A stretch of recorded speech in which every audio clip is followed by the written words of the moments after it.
Assalamualaikum warahmatullahi wabarakatuh. Halo teman-teman, kami dari kelompok 6 dengan nama anggotanya Ari Prastia, Sumardani, Mepira Agustin, Muhammad Muklisin, Siti Nuraini, dan Ruben Pahroni ingin memperjelaskan materi mengenai antroposfer. Simak baik-baik ya videonya. Antroposfer. Antroposfer pada hakikatnya berasal dari kata antropos yang memiliki arti manusia dan sphaira yang memiliki arti lapisan. Menurut asal kata dari antroposfer tersebut, dapat diambil kesimpulan bahwa antroposfer adalah ilmu yang mempelajari tentang lapisan manusia yang tinggal di permukaan bumi. Sehingga dalam hal inilah antroposfer tidak terlepas dari dinamika penduduk. Dinamika penduduk itu sendiri berisi tentang ilmu demografi. Ilmu demografi adalah cabang lagi dari ilmu antroposfer yang berisi tentang fertilitas, mortalitas, dan migrasi. Di sisi lain, penjelasan mengenai ilmu antroposfer berkaitan mengenai potensi dan permasalahan kemasyarakatan. Sejarah antroposfer. Dalam sejarahnya, antroposfer terkadang juga disebut teknosfer, merupakan bagian dari arti lingkungan yang dibuat atau dimodifikasi oleh manusia untuk digunakan dalam aktivitas manusia dan habitat manusia. Istilah antroposfer pertama kali digunakan oleh ahli geologi Austria abad 19 Eduard Suess. Sedangkan untuk konsep kontemporer, teknosfer pertama kali diusulkan sebagai konsep oleh ahli geologi dan insinyur Amerika Peter Hub dari Duke University. Diperkirakan pada 2016, berat total antroposfer yaitu struktur dan sistem buatan manusia yang setidaknya terdiri dari 30 triliun ton. Pengertian antroposfer. Antroposfer adalah kajian sosial ekonomi masyarakat yang berkarakteristik ilmu demografi berlandaskan dengan potensi masyarakat, permasalahan kependudukan, persebaran penduduk, dan kepadatan penduduk yang dijadikan sebagai kajiannya. Adapun pengertian antroposfer menurut para ahli adalah serangkaian bentuk kajian terkait dengan permasalahan pertumbuhan penduduk yang biasanya terdiri dari tingkat kelahiran, kematian, dan mobilitas yang terjadi di dalamnya. Aspek antroposfer. Dalam mempelajari cabang ilmu geografi berupa antroposfer akan ditemukan beberapa aspek di dalamnya, yakni populasi penduduk. Penduduk merupakan sekumpulan orang yang tinggal dalam satu wilayah tertentu dalam waktu lama serta dapat memilih tinggal secara menetap atau sementara di wilayah tersebut. Populasi penduduk perhitungannya melalui sensus penduduk. Adapun sensus penduduk dibagi menjadi dua, yaitu satu, sensus de jure. Sensus de jure adalah perhitungan jumlah jiwa yang dihitung berdasarkan masyarakat yang tinggal menetap. 2. Sensus de facto. Sensus de facto adalah jenis sensus penduduk yang dilakukan dengan cara mendata penduduk secara keseluruhan berdasarkan data yang di lapangan. Perhitungan antroposfer. Dalam ilmu antroposfer, perhitungannya bukan melalui sensus penduduk saja. Terdapat beberapa unsur dalam perhitungan analisis antroposfer di suatu wilayah.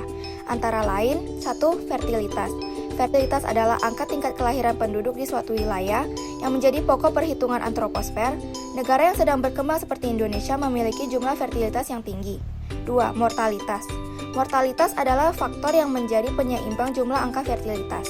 Di negara berkembang seperti Indonesia, angka kelahirannya tinggi dan diimbangi dengan angka kematian tinggi. Angka kematian tinggi di negara berkembang dikarenakan harapan hidup yang rendah.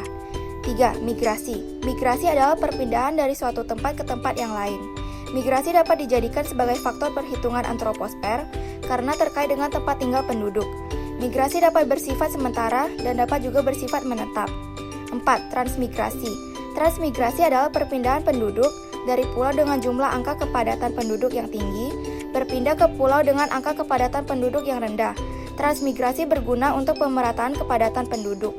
5. Urbanisasi. Urbanisasi adalah perpindahan dari desa ke kota. Urbanisasi terjadi karena masyarakat desa masih menganggap bahwa bekerja di kota akan menjanjikan kesuksesan. Padahal jika urbanisasi tidak disertai dengan pendidikan dan keterampilan yang mumpuni akan membawa dampak semakin tingginya angka pengangguran di kota. Yang keenam adalah ruralisasi. Ruralisasi adalah konsep atas adanya perpindahan penduduk dari kota ke desa, di mana aspek ruralisasi diminati oleh penduduk perkotaan yang jenuh dengan suasana perkotaan dan menginginkan tinggal di wilayah pedesaan yang tentram.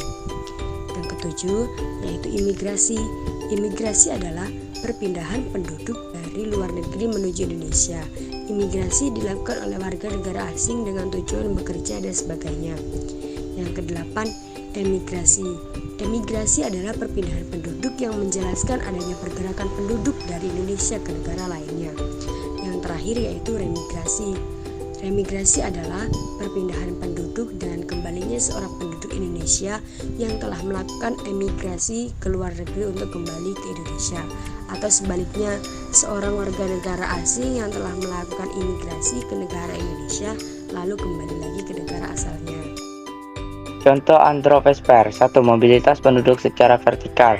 Mobilitas vertikal mengacu pada perubahan status pekerja, politik, atau agama seseorang yang menyebabkan perubahan posisi mereka di masyarakat. Vertikal bisa naik atau turun. Mobilitas vertikal naik mengacu pada individu dari suatu kelompok pada strata yang lebih rendah ke strata yang lebih tinggi, atau pembentukan kelompok yang serupa dengan kedudukan masyarakat yang lebih tinggi daripada berdampingan dengan kelompok yang ada. Mobilitas vertikal turun misalnya ketika seorang pengusaha mengalami kerugian dalam usahanya dan terpaksa menyatakan pajak sehingga berpindah ke lapisan masyarakat yang lebih rendah. 2. Mobilitas penduduk secara horizontal. Mobilitas horizontal terjadi ketika seorang mengubah pekerjaannya tetapi status sosial mereka secara keseluruhan tetap tidak berubah. Misalnya, seorang dokter beralih praktik kedokteran menjadi mengajar di sekolah kedokteran. Pekerjaan berubah tetapi prestis dan status sosial mereka kemungkinan besar tetap sama. 3. Permasalahan kualitas penduduk yang berkaitan dengan pendidikan. Kualitas penduduk dapat diartikan sebagai taraf kehidupan yang berkaitan dengan kemampuan yang dimiliki dalam memenuhi kebutuhan sehari-hari. Salah satu permasalahan yang berkaitan dengan kualitas penduduk adalah tingkat pendidikan. Apabila tingkat pendidikan penduduk tinggi, maka kualitas dari sumber daya manusia yang dimiliki oleh suatu wilayah juga akan semakin tinggi. Sebaliknya, apabila tingkat pendidikan penduduk yang rendah, maka akan berdampak pada kemampuan penduduk dalam memahami ilmu pengetahuan dan mengikuti perkembangan zaman dan teknologi. 4. Permasalahan kualitas penduduk yang berkaitan dengan kesehatan. Tingkat kesehatan menjadi salah satu indikasi terhadap kualitas penduduk di suatu wilayah, sebab kualitas penduduk ditinjau dari tingkat kesehatan yang sangat berpengaruh besar terhadap upaya memajukan bangsa. Ketika tingkat kesehatan yang dimiliki masyarakat rendah, maka itu akan membawa dampak yang berkaitan dengan kualitas sumber daya manusia. Faktor-faktor antroposfer. Dinamika antroposfer di muka bumi dipengaruhi oleh dua faktor utama, yaitu yang pertama, faktor alam. Kondisi alam sangat berpengaruh terhadap kehidupan manusia, sebab segala sesuatu kegiatan manusia pasti berhubungan dengan alam. Untuk bisa bertahan hidup, manusia pastinya membutuhkan bahan makanan yang telah disediakan oleh alam. Faktor alam dipengaruhi oleh 7 aspek, yaitu lokasi geografis, topografi atau relief, struktur geologis, iklim, tanah, tumbuhan, dan hewan. Dan yang kedua yaitu faktor adaptasi manusia. Kehidupan manusia tentu tidak bisa dipisahkan dari berbagai perubahan yang terus terjadi. Perubahan tersebut mencakup perubahan lingkungan fisik, perubahan lingkungan biologis, dan perubahan lingkungan sosial. Adanya perubahan tersebut membuat manusia harus melakukan adaptasi dengan lingkungannya agar dapat bertahan hidup dan memenuhi kebutuhannya. Adaptasi manusia dibedakan menjadi 4 jenis, yaitu sebagai berikut. 1. Adaptasi fisiologis merupakan bentuk adaptasi sifat fisik manusia dengan lingkungan sekitarnya. Contoh, Saat udara dingin, manusia cenderung lebih banyak mengeluarkan urin karena pori-pori kulit menutup ginjal yang sedang bekerja. 2. Adaptasi morfologis, yakni adaptasi bentuk tubuh terhadap kondisi geografis di wilayahnya. Contoh, orang Eskimo di sekitar kutub utara mempunyai bentuk tubuh kekar dan pendek. Bentuk tubuh seperti itu membuat pelepasan panas badan menjadi lebih sedikit. Ketiga, adaptasi budaya adalah bentuk adaptasi non-biologis manusia untuk bertahan hidup. Adaptasi budaya salah satunya tercermin dalam gaya busana. Contoh, orang-orang di daerah tropis atau dekat dengan pantai cenderung memakai pakaian tipis. 4. Adaptasi bahan makanan merupakan bentuk adaptasi terhadap bahan makanan sesuai dengan kondisi ekologi yang menjadi tempat tinggalnya.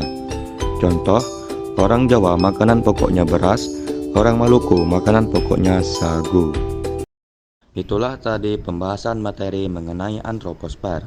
Semoga kalian paham ya. Jika ada kata yang kurang dan salah, kami dari kelompok 6 mengucapkan mohon maaf.